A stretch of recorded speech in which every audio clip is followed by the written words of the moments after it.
खबरों की जानिब आपको बताएं, पाकिस्तान के एथलीट और बैडमिंटन चैंपियन महमूद शहजाद के वालिद मोहम्मद शहजाद ने हांगकांग चैंपियनशिप 2023 में एशियन रिकॉर्ड कायम कर दिया। मोहम्मद शहजाद ने यूनिट में 3 इतलाई तमगे जीते और 500 मीटर की दौड़ में 1 मिनट 32 सेकंड का वक्त लगाया।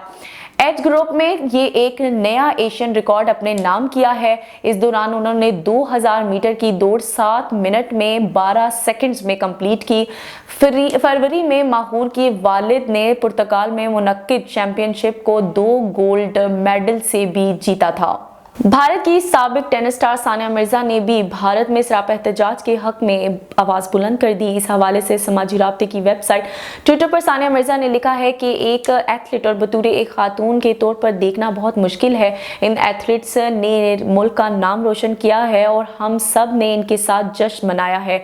इनका कहना था कि अब वक्त आ गया है कि इस मुश्किल घड़ी में हम इनके साथ खड़े हों। ये इंतहाई हसास और संगीन इल्जामात हैं। सानिया मिर्जा ने मजीद लिखा कि उम्मीद है कि सच जो भी होगा इंसाफ जरूर मिलेगा।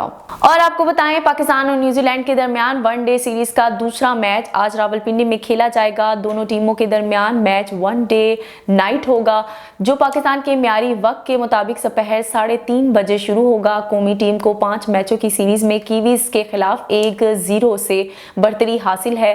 पाकिस्तान के पहले मैच में मेहमान टीम को 5 विकेटों से शिकस्त दी थी।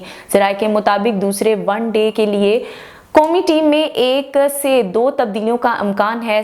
स्पिनर शादाब खान की जगह उसामा मीर को शामिल किए जाने का इम्कान है। दोनों टीमों के दरमियान सीरीज का तीसरा मैच 3 मई, चौथा मैच 5 मई, जबकि 5वां और आखिरी मैच 7 मई को खेला जाएगा। आखिरी मैचेस नेशनल स्टेडियम कराची में खेले जाएंगे।